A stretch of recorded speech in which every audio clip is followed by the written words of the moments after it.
Assalamualaikum warahmatullahi wabarakatuh. Gimana sedulur kabarnya teman-teman peci miring dimanapun berada?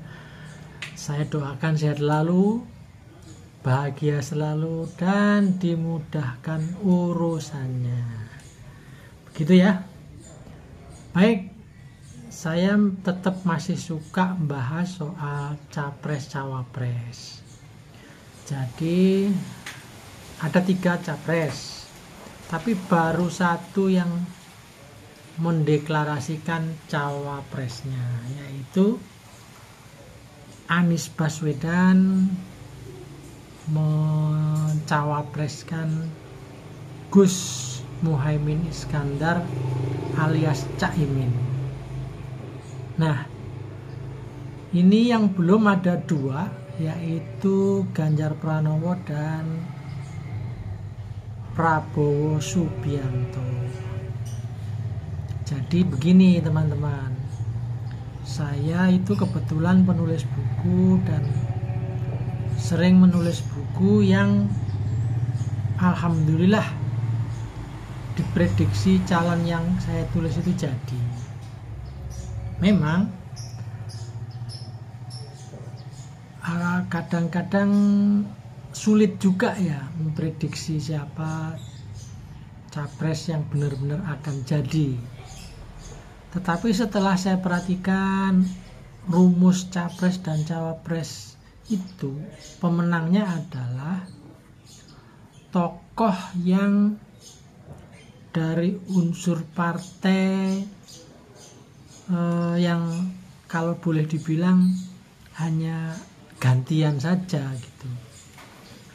Jadi kalau sebelumnya Demokrat akhirnya menang dan mengusung Susilo Bambang Yudhoyono, padahal kita tahu Demokrat pada 2009 itu kan kita tahu semua lah, partai baru, kita nggak yakin apakah bisa menang. Tapi nyatanya Demokrat dan SBY bisa berkuasa 10 tahun atau 2 periode. Setelah itu Demokrat terjerat tokoh-tokohnya atau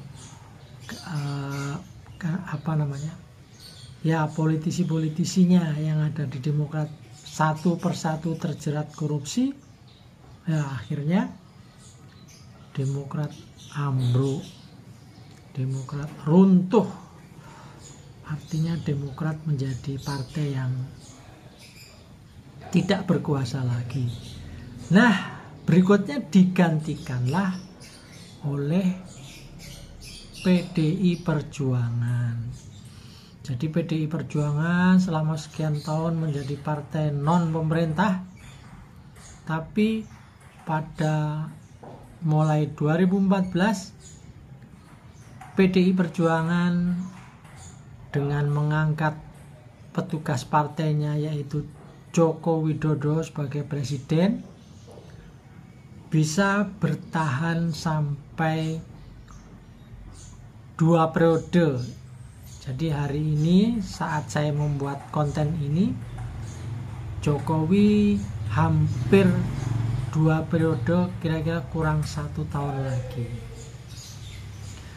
Nah, jadi dari Demokrat yang dulu seolah-olah tak ada lawan, akhirnya toh pelan-pelan dan pasti bisa terjerembab di dalam kejatuhan, sehingga kekuasaan harus berganti, dan yang menggantikan adalah Partai Demokrasi Indonesia Perjuangan yang dipimpin oleh Ibu Megawati Soekarno Putri. Nah, hari-hari ini, bulan-bulan ini, kalau dulu Demokrat terjerembab akibat korupsi kader-kadernya, hari-hari ini PDIP sudah mulai terjerembab, tetapi bukan di dalam kasus korupsi, tetapi sedikit demi sedikit karena semacam congkak, semacam arogan, semacam apa ya, ya biasalah orang kalau berkuasa cukup lama itu cenderung otoriter, cenderung melakukan segalanya, membolehkan segalanya, dan nada-nadanya pelan-pelan atau tanda-tandanya untuk PDIP mulai turun, mulai istilahnya kurang mendapat simpati dari masyarakat sudah mulai ada. Jadi di beberapa tempat ada terjadi persekusi, demokrasi, hukum tidak lagi menjadi panglima, atau hukum tidak lagi menjadi sesuatu yang harus dikedepankan, tetapi lebih kepada kekuasaan. Bahkan beberapa kader anggota partai dengan enteng dan mudah melakukan persekusi tanpa ditegur oleh partainya. Ini saya kira juga bagian dari tanda-tanda bahwa PDI akan digantikan oleh partai yang lain dalam penguasaan atau menguasai kekuasaan di negeri ini. Sekali lagi itu tanda-tandanya mulai ada. Dan saya kira memang begitulah adanya hukum alam, selalu semua itu tidak mungkin selalu di atas. Ada saatnya berkuasa, ada saatnya turun dari kekuasaan. Nah, kalau apalagi di tahun-tahun depan, katakanlah 5 tahun atau 2 periode ke depan, saya yakin PDI Perjuangan dengan kepemimpinan Ibu Megawati kan juga secara usia juga sudah tidak muda lagi, dan saya yakin sudah tidak segarang dulu lagi. Artinya saya kira di PDI Perjuangan juga akan dalam tanda kutip kehilangan tokoh karismatiknya. Nggak mungkin dong Ibu Megawati akan memimpin PDIP terus sampai tutup usia. Saya kira itu juga tidak sehat. Artinya tidak ada kader muda yang dianggap mampu atau dianggap bagus untuk menjalankan roda kepemimpinan di dalam Partai Demokrasi Indonesia Perjuangan. Jadi ini juga bagian dari tanda-tanda lunturnya Partai Demokrasi Indonesia Perjuangan, PDIP. Ya, saya kira kalau tanda-tanda yang lain lagi di mana-mana sudah mulai terlihat adanya ya gesekan antar anggota partai itu sendiri untuk kurang solid dan kurang tunduk kepada pimpinan.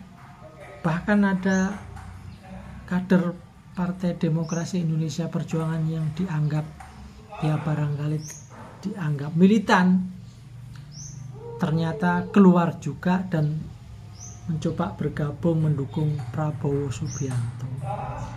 Jadi sekali lagi, kalau ini adalah bagian dari tanda-tanda, mungkin PDIP sudah akan sudah akan mulai menunduk ibarat ya kekuasaan pelan-pelan akan diganti, dan barangkali penggantinya adalah Gerindra, di mana di sana ada Prabowo Subianto. dan Prabowo Subianto terbukti hari-hari ini didukung oleh Partai Amanat Nasional, di mana sebelumnya PAN ini adalah bagian dari koalisi dari PDIP, juga didukung oleh Partai Golongan Karya, di mana Partai Golongan Karya sebelumnya juga berkoalisi dengan PDI Perjuangan. Nah, ini kan juga bagian dari simbol atau tanda-tanda.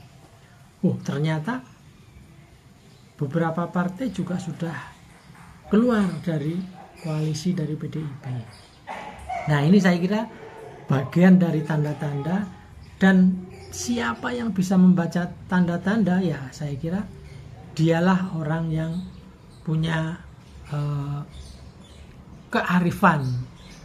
Dan saya kira siapapun kita ya harus pandai juga membaca tanda-tanda zaman itu. Pertanyaannya, benarkah PDI benar-benar akan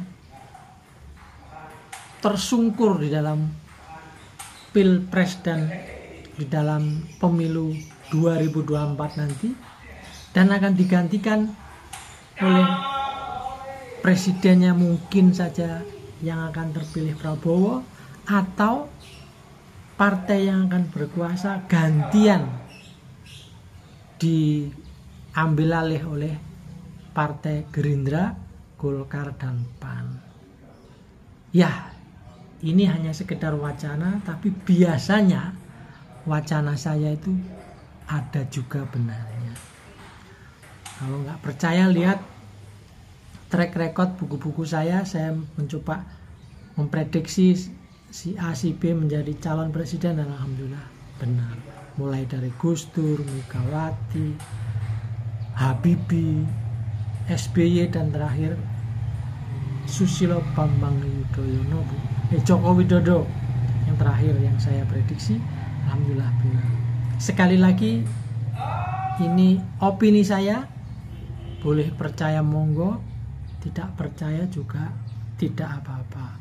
Saya Panji Miring Ahmad Bahar. Assalamualaikum warahmatullahi wabarakatuh.